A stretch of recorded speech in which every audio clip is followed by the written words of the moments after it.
bring their issues to whom? Remember that we operate within systems. Of course. Who are they talking to? When we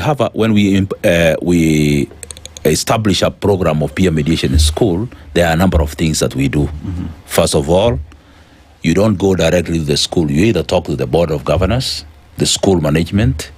From there, you train the teachers. Like there's a number of schools where we have trained teachers to be peer mediation coordinators. After that, we consult the parents who allow their children to be trained as peer mediators. You cannot train everybody within school, just a few students as peer mediators, who will then be identified.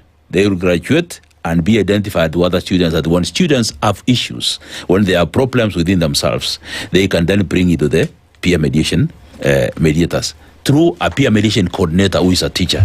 So there is an elaborate program that can be put in school. What it requires is the support of the government. And I'm talking about the Ministry of Health, Ministry of Education. We need this Ministry of Education to embrace it as a policy.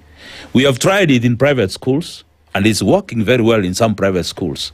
But that's just a drop in the ocean.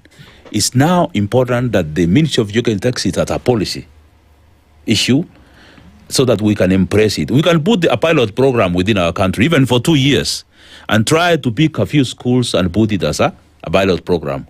The results from that will show the ministry that this process really works. Not only does it help students become good leaders, they can transfer these skills outside the school gates to their own families. And there is no parent who will not like to see their students having these skills, being a good leader, and being able to resolve conflicts even outside the school compound once they are through with school. Yeah. So it's a value adding for the students that we have, not only for the purpose of resolving the kind of unrest that we have, but it also adds the value of the students we have all the way to university and the citizens' life outside here. Where do parents fit in this conversation? Because for a very long time, it's been seen as if parents, I've sent my child to school, here in Kazi ya Mwalimu, but in this conversation you said, we will go to schools and speak with the BOMs, who then one would say is a representative of parents, right?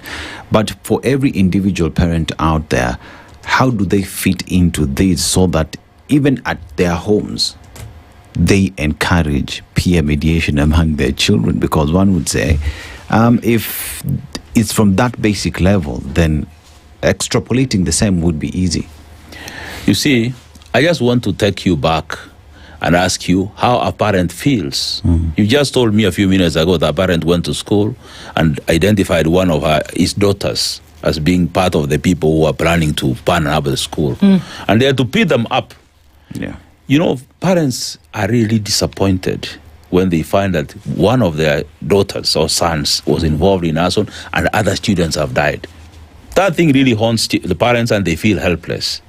So I'm thinking we have a way of ensuring that we can empower our students to be able, first of all, to be calm, resilient, under pressure, and also be conflict competent.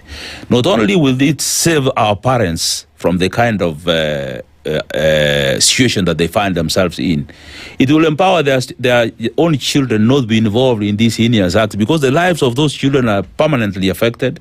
The lives of the parents are permanently affected, because when you send your son or daughter to school, what you are expecting is to see a person who is successful. You are looking for success. There's nobody who is more interested in the success of their children than their parents. So you have paid school fees, you have bought all the books, and you believe that your child will graduate from school and become an important person in society. You only receive a call one morning and you'll be told that your son or your daughter was involved in arson and other students have died. That is heartbreaking for the parents. To avoid a situation like that, I think the people who should support peer mediation are the parents. Even if they are told to pay some money to ensure that their children are trained to become peer mediators. This is a skill that the children can carry home after school. This is a skill that can make their children more confident, more resilient, more calm, have empathy, and grow into responsible citizens in the future. So it's important that parents themselves embrace this and support the Ministry of Education and the teachers, even private schools, to ensure that we put these systems in place. And that time is now, not 10 years from now when we have 200 students dead. Some questions may come